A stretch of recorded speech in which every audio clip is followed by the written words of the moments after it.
Imagine standing on a shore where the line between the earth and the ocean isn't a boundary, but a conversation, a rhythmic negotiation of sand and surf that has been going on for millennia. This is not just a beach, it's a vast, open archive, a living museum, where every grain of sand has a story, and every scattered seashell is a fossilized echo of a life lived in the hidden depths. We've all walked on sandy beaches, picked up a seashell, and maybe pocketed it as a souvenir.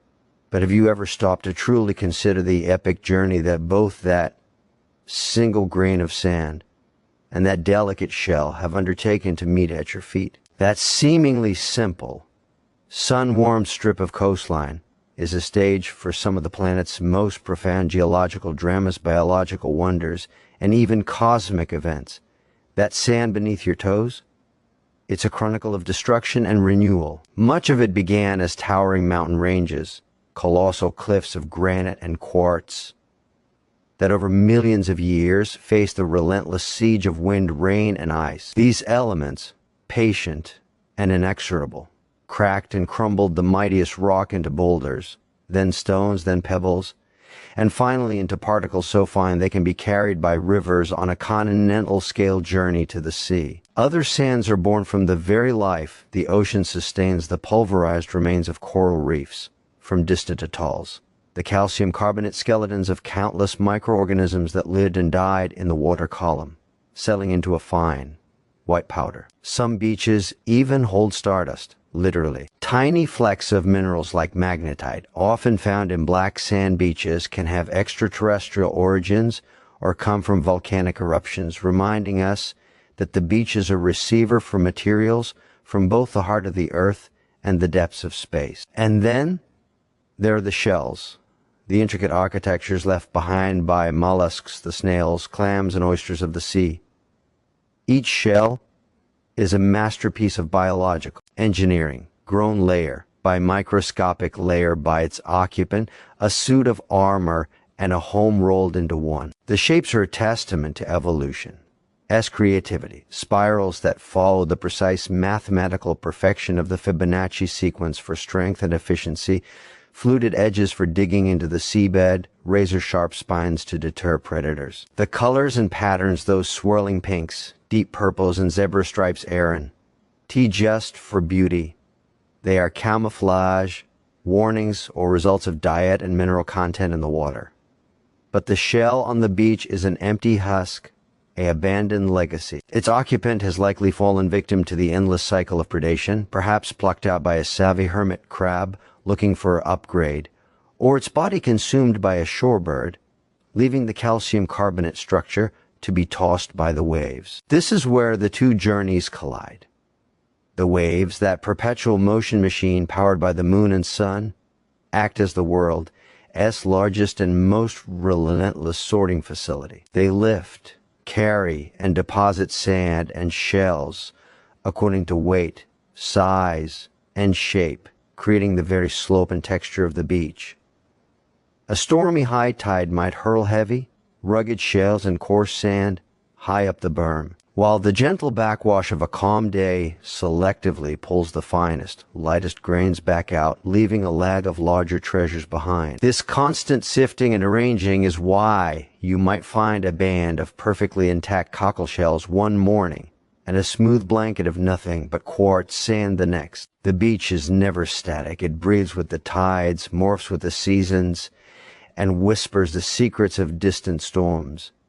To simply call it a vacation spot is to miss the point entirely. It is a dynamic interface, a processor of continents, a gallery of natural art, and a resting place for oceanic lives. It is a place where you can, in a single glance, hold a fragment of a mountain and the tomb of a sea creature, both polished by the same eternal, patient hand of the sea. This complexity, this hidden narrative in every handful of sand, is what transforms a simple walk on the beach into a walk through deep time, an interconnected life, a tangible connection to processes so vast they humble the human scale, yet so intimate they fit in the palm of your hand. So the next time you feel that crunch of shells and the sink of sand, remember you are treading on the epic, finished story of mountains and the ongoing, vibrant story of the sea, a library where every grain is a letter and every wave turns the page. But let's dive even deeper into that sand, because its story gets more incredible the closer you look. The very fact that we have sandy beaches at all is a geological privilege, a specific set of circumstances that took eons to arrange. Consider the primary ingredient, silica sand, mostly quartz. Quartz is one of the hardest and most chemically stable minerals on Earth. When mountains made of granite, which contains quartz, feldspar, and mica, begin to weather, the feldspar turns to clay and the mica flakes away, but the quartz endures. It resists dissolving in water, it doesn't rust, and it's hard enough to survive a battering journey down rivers and a pummeling in the surf zone. This resilience is why it accumulates. Other minerals arrive too: flecks of garnet, hornblende, basalt, but they are often softer or heavier, getting ground into dust or sorted into dense, rare deposits. This journey isn't quick. A single grain of sand might spend thousands of years trapped in a riverbed, then centuries rolling along the continental shelf in longshore currents, moving inexorably along the coastline in a process called littoral drift, before finally being laid to rest temporarily on a beach. The color of the sand is its biography. The sugar-white beaches of tropical paradises like the Maldives or the Caribbean are often not quartz at all, but almost pure calcium carbonate from parrotfish poop and broken down coral and shells.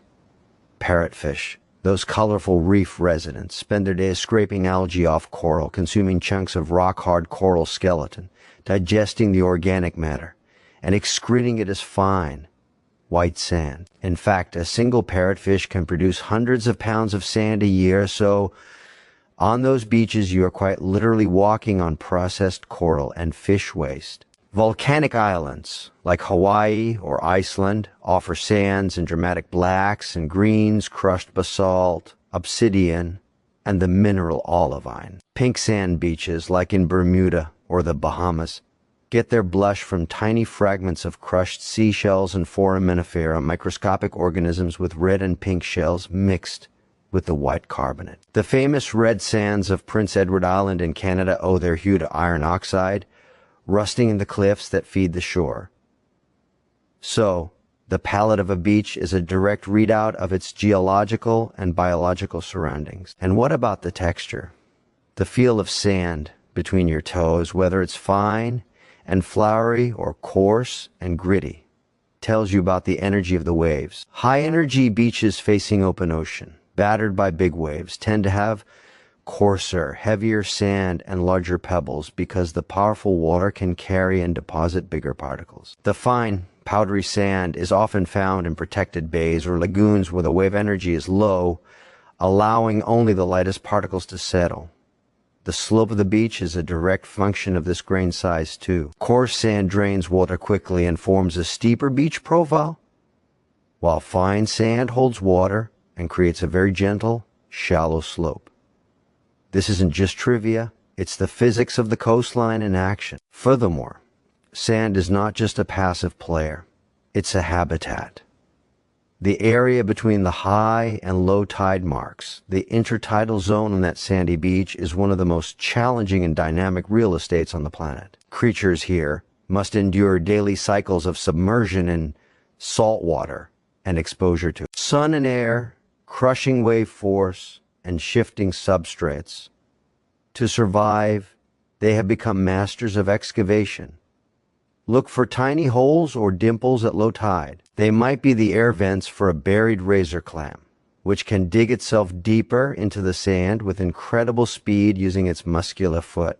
Sand otters and heart urchins live just beneath the surface, their bodies covered in velvety spines that help them move and breathe in the sediment. Mole crabs, also called sand crabs, are expert surf fishermen, backpedaling into the wet sand to filter plankton from the receding waves with their antennae. This entire ecosystem, hidden beneath the seemingly barren surface, is a bustling, buried city that thrives on the rhythm of the tide. The sand itself is also a filter, purifying seawater as it percolates down through the grains, breaking down organic matter and hosting billions of microbes that form a critical, unseen foundation for the food web. So the sand is more than just landscape. It's a historical document, a physics equation, a color-coded map, and a living, breathing ecosystem, all rolled into that warm, shifting ground beneath your feet. Now let's focus on the seashells, those exquisite ornaments of the shore.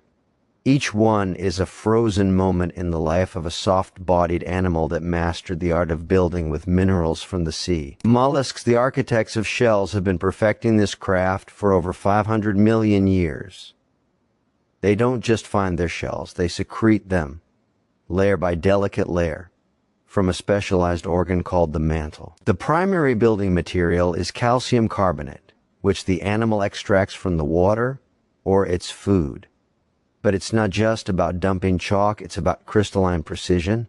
The shell is typically composed of 3 layers. The outermost, the periostracum, is a thin, organic skin of a protein called conchilin, like the varnish on a painting, which protects the underlying layers from corrosion.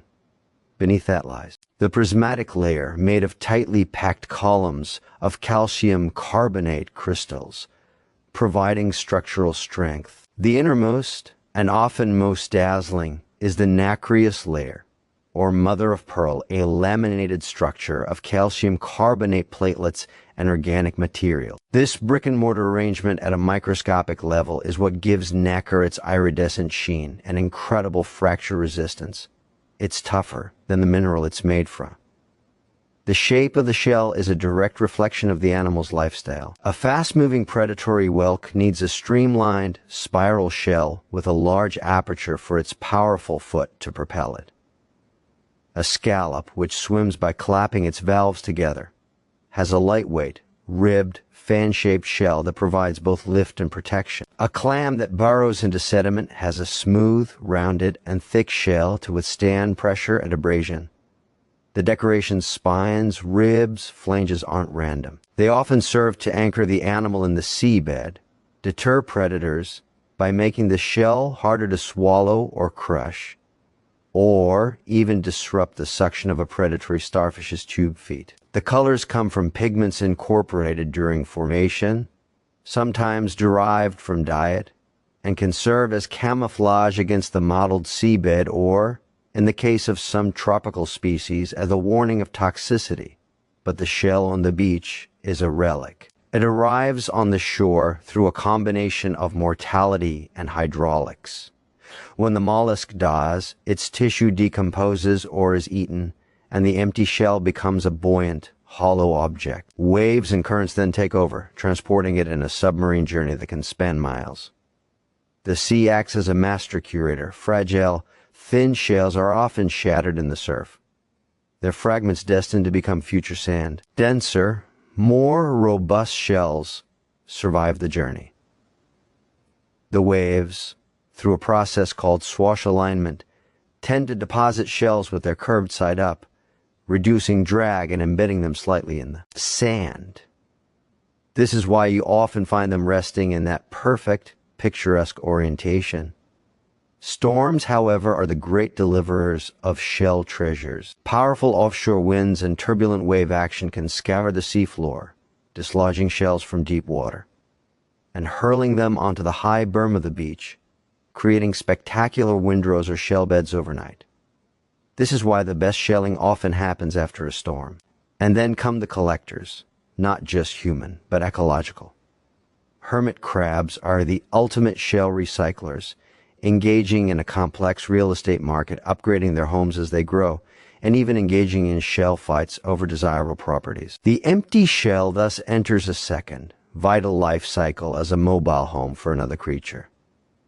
For us, shells have held profound cultural significance for millennia. They have been used as tools, currency like the cowrie shell, musical instruments, religious symbols, and artistic mediums. Their mathematical perfection, particularly the logarithmic spiral of the nautilus, has fascinated philosophers and scientists as a symbol of growth and harmony in nature.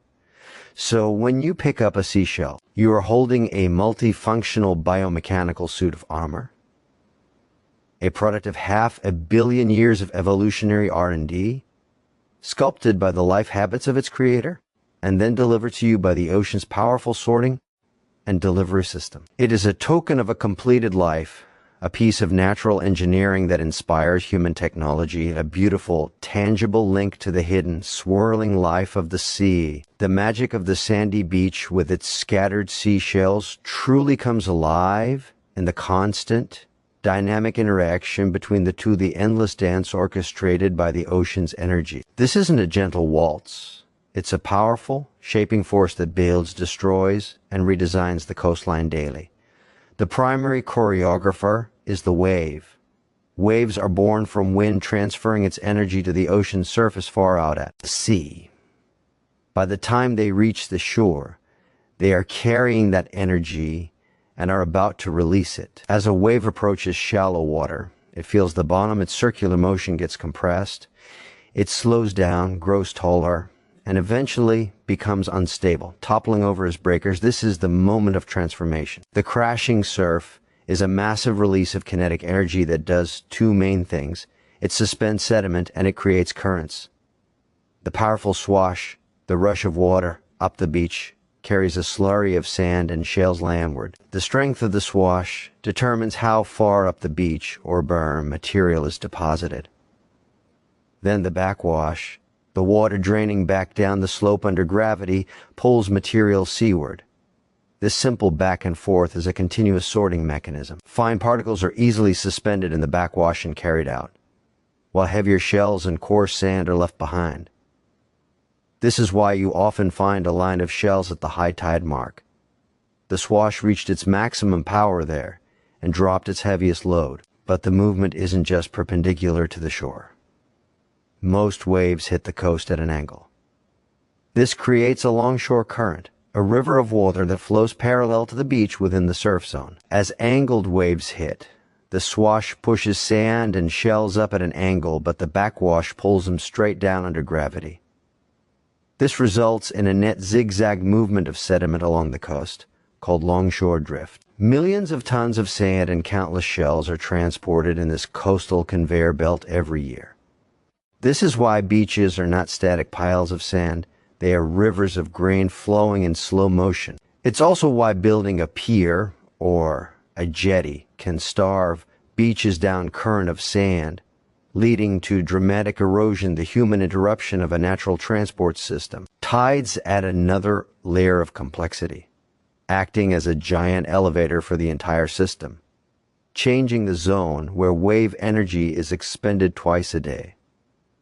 High tide means waves break closer to the dunes or cliffs, potentially eroding them and adding new material to the system from land-based sources. A low tide exposes a wider beach, allowing wind to now become a player, blowing fine sand inland to form dunes, which are the beach's natural reservoirs and storm buffers.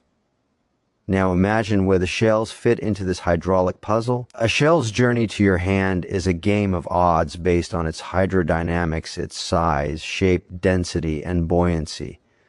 A light, flat, disc-like shell, a juvenile scallop for instance, might hydroplane in the swash, getting carried far up the beach. A heavy, dense, spherical shell, like a weathered round clam, might roll along the bottom in the surf zone, rarely making it to the dry sand. Helical or conical shells, like whelks, tend to orient themselves with the current, often getting partially buried point first. This natural sorting is why certain beaches become famous for specific types of shells. The local wave energy and current patterns selectively deposit them there. Furthermore, the sand itself is constantly abrading the shells, acting as natural sandpaper in the surf, smoothing sharp edges, polishing surfaces to a sheen, and eventually, over centuries, breaking them down into the iconic tiny, colorful shell fragments that make up shelling beaches. This dynamic system means the beach you visit today is literally not the same physical beach as yesterday. The sand has moved, shells have arrived and departed, the slope has subtly adjusted. A storm may have carved a steep escarpment, a period of calm may have built a wide, gentle terrace. The beach is a verb, not a noun. It is beaching. To witness this, Visit the same spot at low tide after a storm and then again on a calm summer afternoon. The difference can be staggering.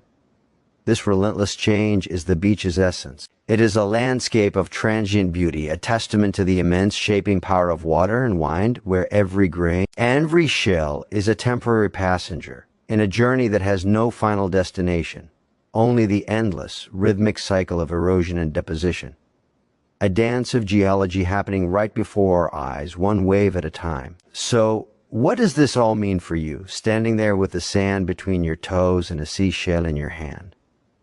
It means you are standing at one of the most profound and accessible interfaces on Earth, a place where you can directly witness and touch the grand cycles of our planet. That simple beach visit can be transformed from a passive leisure activity into an act of deep exploration and connection.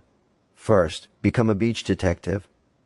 Look at the sand color. Is it gold, white, black, or green? That tells you its origin story. Feel its texture. Is it coarse and sugary or fine and silky? That speaks to the power of the local waves. Observe the slope of the beach. Is it steep or very flat? That relates to the grain size and wave energy. Now, turn your attention to the shells. Don't just collect randomly. Observe their patterns. Are they mostly whole or broken? Are they clustered in a line or scattered? Are they smooth and polished or fresh and sharp? Each observation is a clue.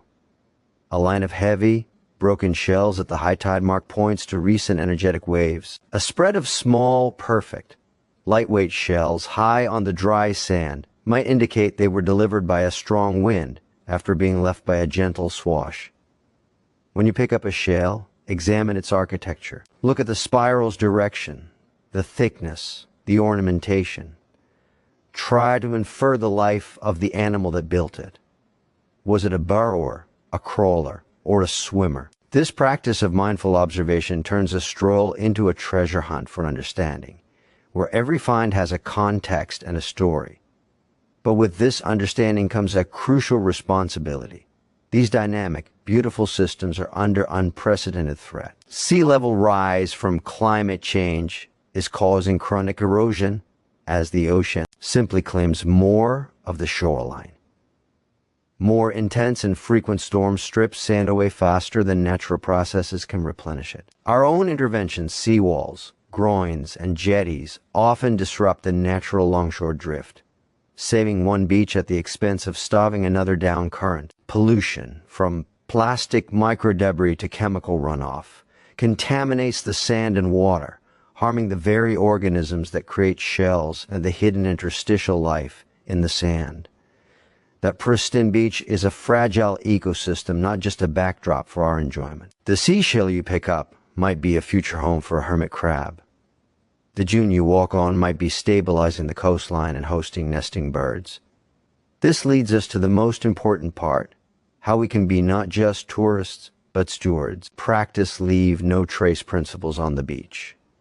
Take all your trash, and better yet, pick up a few pieces of plastic you find, fill in holes you dig, as they can be traps for nesting turtles or hatchlings. Avoid walking on dune vegetation, as those roots hold the sand in place. Be mindful of wildlife, giving nesting birds and resting marine mammals a wide berth. And crucially, reconsider shell collecting. It's a beloved activity, but in some overvisited areas, removing shells in large quantities can deplete the calcium carbonate from the local ecosystem and remove vital habitat for hermit crabs and other creatures. Maybe adopt a one special shell policy or take only photos, share your knowledge. When you understand that the beach is a living, breathing, geologically active entity, you naturally want to protect it. Advocate for sustainable coastal management policies in your community, support organizations working on marine conservation, and reduce your carbon footprint to mitigate the overarching threat of climate change. The beach, in its serene beauty, is a powerful teacher about change, resilience, and interconnection. It shows us the result of patient, powerful natural forces and the intricate web of life that depends on this dynamic environment. It offers us a sense of perspective. Our human timelines are but a blink compared to the journey of a grain of sand, so the next time you visit, go beyond the surface. Dig your hands into the sand, sift it, study it. Hold a shell to your ear. The roar you hear isn't really the ocean, but the resonance of the air in its cavity, a beautiful metaphor for how the sea leaves its echo in everything it touches. Let that connection sink in. You are part of this story too. Your choices, your voice, and your appreciation can help ensure that future generations will also experience the wonder of a sandy beach with seashells scattered along the shore, not as a relic of the past, but as a thriving, dynamic testament to the living planet we all share. Now, I want you to take this curiosity with you, become an advocate for our coasts. Share this video with someone who loves the beach, and start a conversation about what you've learned today. Tell me in the comments below, what's the most interesting shell or sand you've ever found, and where? Your story might inspire someone else to look closer. And if you want to dive deeper into understanding our natural world, hit that subscribe button and ring the notification bell, because we're just getting started on exploring the incredible hidden stories all around us. The adventure continues with you.